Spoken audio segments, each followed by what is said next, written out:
అక్కడ బ్యానర్ ఉంది, cyber security awareness అని. అసలు ఈ సైబర్ అంటే ఏంటి, ఆ సెక్యూరిటీ ఏంటి, దాని మీద మనకి ఎందుకు అవేర్నెస్ కావాలి? ఎవరికైనా క్లూ ఉందా? తెలుసమ్మా? ఇది ఏదో క్లాసులా కాకుండా ఒక ఇంటరాక్టివ్ సెషన్లో పెట్టుకుందాం. సైబర్ క్రైమ్ అంటే ఎలక్ట్రానిక్ ఫామ్ని ఏదైనా డివైజ్ను ఉపయోగించి చేసే క్రైమ్. ఇందులో ఎవరన్నా న్యూస్ ఫాలో అవుతారా? మనీ పోతుంది, ఇంకేం పోవచ్చు? ఒకటి మనీ పోతుంది, అదే మేజర్ కాంటెక్స్ట్, అదే దీని వెనక. ఇంకేం జరగచ్చు? ఓకే, రిప్యుటేషన్, మన రిప్యుటేషన్ డ్యామేజ్ చేయొచ్చు. ఇంకా ఎథికల్ హ్యాకింగ్లోనే ఎథికల్ ఉంది. Ethical hacking not a crime. Beyond ethical hacking చాలా జరుగుతూ ఉంటాయి. ఎథికల్ హ్యాకర్స్ లాకి సపోర్ట్ చేస్తారు. ఓకే, ఎథికల్ హ్యాకర్స్ని మనలాంటి వాళ్ళు, మీడియం పోలీసు, సిబిఐ ఇలాంటి వాళ్ళు ఉపయోగిస్తారు ఎథికల్ హ్యాకర్స్ని. హ్యాక్ చేసేవాళ్ళు వేరే ఉంటారు. ఓకే, అది కూడా ఒకటి. హ్యాక్ చేసి మన ఇన్ఫర్మేషన్ వాళ్ళు చోరీ చేయడం, దాని ద్వారా మనల్ని బ్లాక్మెయిల్ చేయడం, ఫైనల్గా ఎక్కడికి వెళ్తుంది? అది మనీ దగ్గరికి వెళ్తుంది. సో మేజర్ ఇక్కడ ప్రాబ్లం రెండు సబ్జెక్టులు. మనం ఎంత మాట్లాడుకున్నా, ఒకటి మన పర్సనాలిటీ డ్యామేజ్, రెండు మనీ. దేనివల్ల ఏ నేరమైనా ఈ రెండే. సైబర్ క్రైమ్ మరి కాస్త ఎక్కువ.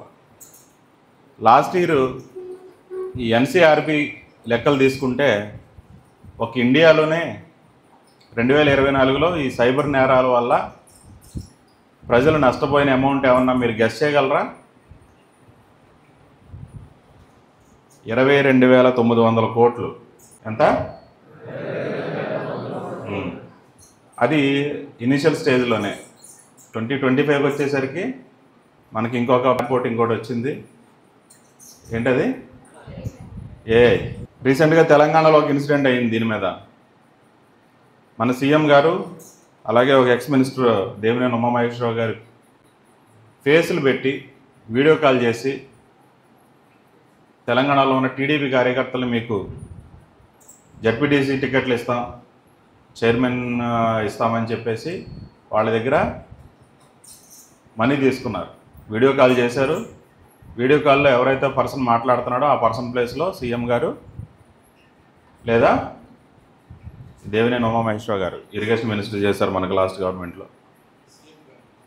సీఎం గారు కూడా, చంద్రబాబు నాయుడు గారు, దేవినేని ఉమామహేశ్వరరావు గారు ఇద్దరి ఇమేజెస్ తోటి వాళ్ళే మాట్లాడుతున్నట్లుగా వీడియో కాల్స్ చేసి వీళ్ళ దగ్గర అమౌంట్ తీసుకున్నారు కొద్దిగా. అది చాలా పెద్ద డ్యామేజ్ అవ్వాల్సింది, వాళ్ళకి డౌట్ వచ్చి మధ్యలో ఆగింది. అది తర్వాత సంగతి. సో ఇది ఒక సార్ట్ ఆఫ్ క్రైమ్. ఏఐ వచ్చిన తర్వాత మీరు అంతా ఫోన్స్ ఉంటాయి, మీకు రీల్స్ చూస్తూ ఉంటారు. అందులో ఏది రియలా ఏది ఫేక్ అనేది మీరు నోటీస్ చేయలేని విధంగా ఈరోజు ఏఐ వీడియోస్ వస్తున్నాయి. అవునా? ఎస్, దాని మీద మీరు జాగ్రత్తగా ఉండాలి. ఇంతకుముందు మనం అనేవాళ్ళు ఏమని, కంటితో చూస్తే తప్ప దేన్ని నమ్మొద్దని. ఇప్పుడు ఏమనాలి మనం?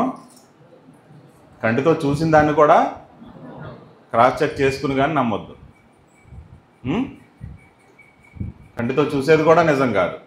సో మళ్ళీ మనం బేసిక్స్కి వెళ్ళిపోదాం. సైబర్ క్రైమ్స్ ఎన్ని రకాలుగా జరగవచ్చు, వాటి బారి నుండి మనల్ని ఎలా కాపాడుకోవాలి, అలాగే మన చుట్టూ ఉన్న వాళ్ళని ఎలా కాపాడాలి. మీ దగ్గర ఆండ్రాయిడ్ మొబైల్స్ ఉంటాయి. మీ అందరికీ మీ స్కూల్ ఫీజులు, కాలేజ్ ఫీజులు కట్టాలి కాబట్టి మీ పేరుని ఆల్రెడీ మీ పేరెంట్స్ ఓ బ్యాంక్ అకౌంట్ కూడా క్రియేట్ చేసి ఉంటారు. ఆ బ్యాంక్ అకౌంట్కి మీరు ఇంకా టీనేజ్లోనే ఉన్నారు కాబట్టి మీ పేరెంట్స్ మొబైల్ నెంబర్స్ లేకపోతే మీ మొబైల్ నెంబర్స్ ఇచ్చేసి ఉంటారు. లింక్ చేయాలి కదా బ్యాంక్ అకౌంట్కి, Aadhaar and phone number link చేస్తాం కదా. సో వన్ ఫైన్ డే మీ మొబైల్కి కానీ మీ పేరెంట్ మొబైల్కి కానీ ఒక మెసేజ్ వస్తుంది లేదా ఒక కాల్ వస్తుంది. ఏమని? మీ బ్యాంక్ అకౌంట్కి లింక్ అయి ఉన్న డెబిట్ కార్డు, మీ బ్యాంక్ అకౌంట్కి ఇచ్చిన డెబిట్ కార్డు ఎక్స్పైర్ అయిపోతుంది, అది ఈరోజే మీరు రెన్యువల్ చేయించాలి, లేకపోతే మీ అకౌంట్ హ్యాక్ అయిపోతుంది, మీ అకౌంట్ బ్లాక్ అయిపోతుంది అంటారు. మీకు వాడు ఫ్రాడ్స్టర్ అనే ఐడియా ఉంటే మీరు ఇగ్నోర్ చేస్తారు, లేకపోతే ఏం చేస్తారు, ఏం చేయాలి సార్ అని అడుగుతారు. వాడు అకౌంట్ని నేను ఇక్కడ ఉండి ఆపరేట్ చేస్తాను, మీ మొబైల్కి ఒక ఓటీపీ వస్తుంది, ఆ ఓటీపీ చెప్తే మీ కార్డ్ ఏదైతే ఉందో అది రెన్యువల్ అయిపోతుంది అని చెప్తాడు. వాడు ఓటీపీ సెండ్ చేస్తాడు, మీరు కానీ మీ పేరెంట్స్ కానీ చెప్పేస్తారు, వితిన్ అవర్స్ మీ అకౌంట్ ఖాళీ అయిపోతుంది. ఇది ఓటీపీ ఫ్రాడ్. నేను ఇప్పుడు ఓన్లీ డెబిట్ కార్డ్ ఎగ్జాంపులే చెప్పాను, అది ఎనీ కార్డ్. లేదంటే మీ పాన్ కార్డు గురించి అయినా చెప్పొచ్చు. వాడు మీరు ఏదైతే అకౌంట్కి లింక్ చేశారో ఆ పాన్ కార్డు అంటే మీ ఇన్నోసెన్స్ని బేస్ చేసుకుని అవతలాడు మాట్లాడతాడు. చేటర్ ఎప్పుడు కూడా వాడేం ముందు ప్రిపేర్ అవ్వడు.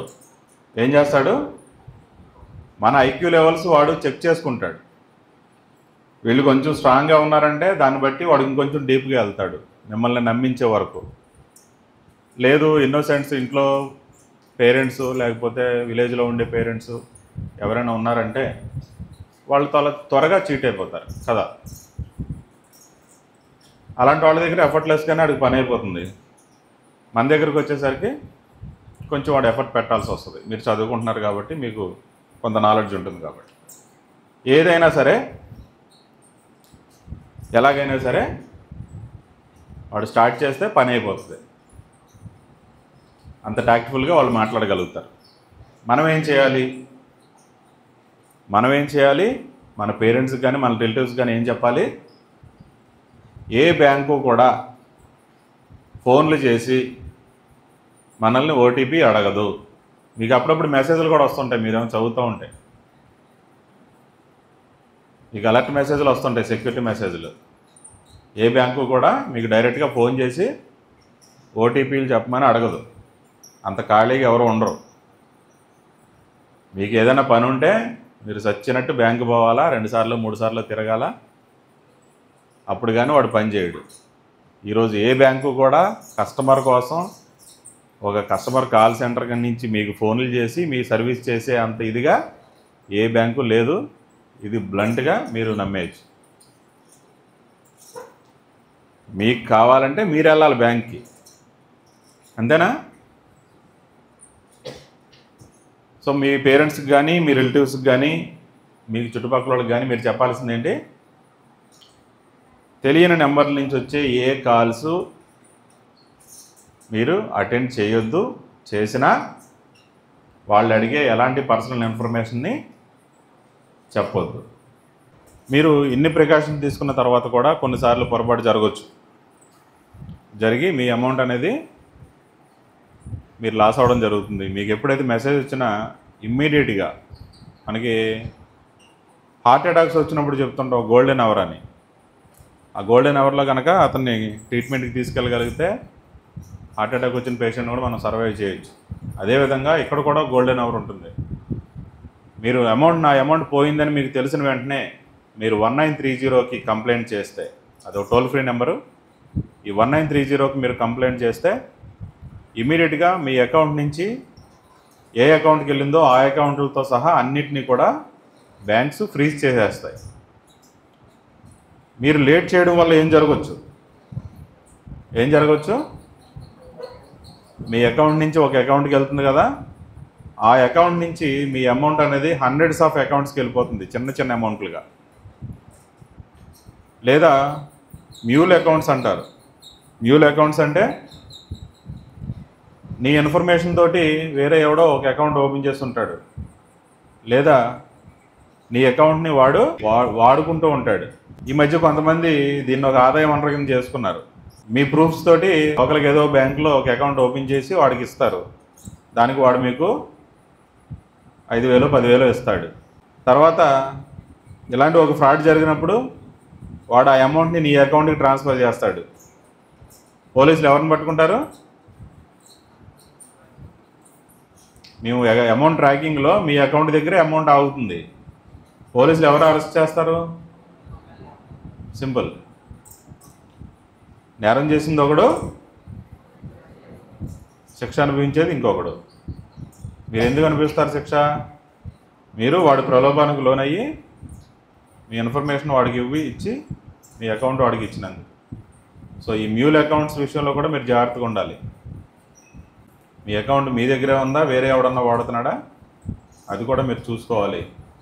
అలాగే ఏదైనా అఫెన్స్ జరిగినప్పుడు ఇమ్మీడియట్గా 1930 కాంటాక్ట్ చేసి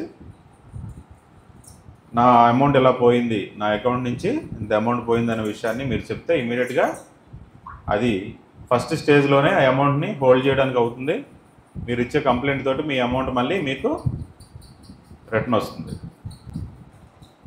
ప్రతిసారి మనం ఆపలేం కాబట్టి అఫెన్స్ జరిగిపోయినప్పుడు మీరు ఖచ్చితంగా గుర్తుపెట్టుకోవాల్సిన నెంబరు ఈ 4 అంకెలు 1930.